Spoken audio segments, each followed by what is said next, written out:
Bonjour et bienvenue pour cette formation sur le comportement professionnel. Vous êtes prêts? Alors allons-y. Et commençons par le sommaire.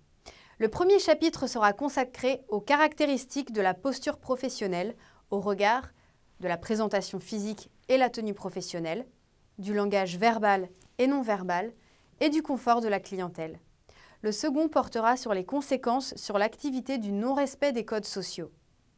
Entrons sans plus attendre dans le vif du sujet.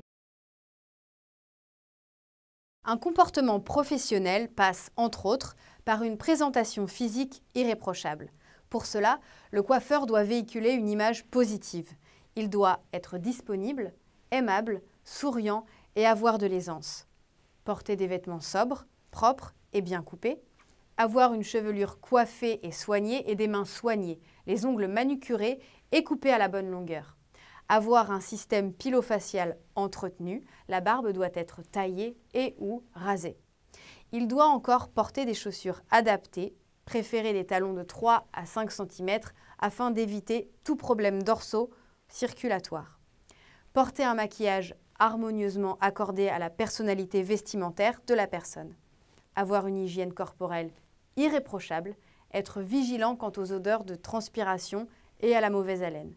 Il doit enfin se protéger des coupures ou petites plaies par pansement.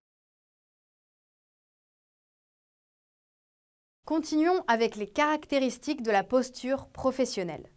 La tenue professionnelle permet de renvoyer à la clientèle une image positive de vous-même, de l'image du salon et de la profession. La tenue professionnelle ne sera jamais trop sexy, décolleté provocateur, haut transparent, mini-jupe, ventre à l'air, etc. Trop décontracté. Jeans troués, t-shirt trop fantaisie, shorts de sport, baskets de sport, etc. Ou trop négligé, vêtements fripés, souillés, les chaussures sales, etc. La tenue professionnelle, qu'elle soit composée d'un t-shirt, d'une blouse, d'un uniforme ou d'un tablier, permet d'uniformiser la tenue vestimentaire de l'ensemble des collaborateurs, de protéger les vêtements de ville d'éventuelles projections de produits capillaires, de prévenir la transmission de micro-organismes inter-individus ou du coiffeur vers le client. La tenue professionnelle doit être changée immédiatement en cas de salissure. Elle doit être lavée régulièrement afin de limiter tout risque de propagation du micro-organisme. À savoir, l'employeur imposant le port de tenues particulières doit les fournir à ses employés et en assurer le nettoyage. Il doit aussi tenir à disposition des salariés des gants de protection. Et maintenant, l'enjeu de la communication verbale et non verbale. La communication verbale utilise la signification des mots employés. La communication non verbale utilise le paralangage, c'est-à-dire uniquement le langage du corps.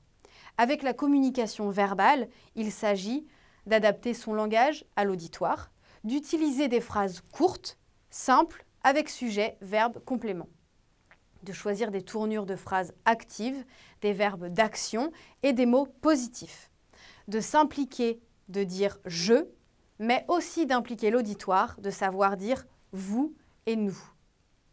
La communication non verbale comprend les silences, les gestes, les postures, expressions faciales, mais aussi le ton de la voix, le rythme de l'élocution ou encore les vêtements.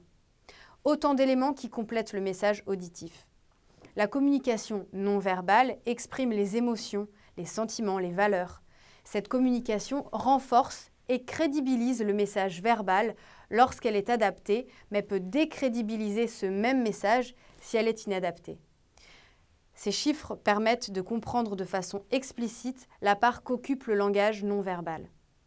Dans une discussion, on compte 95% d'éléments non verbaux et 5% de dialogue.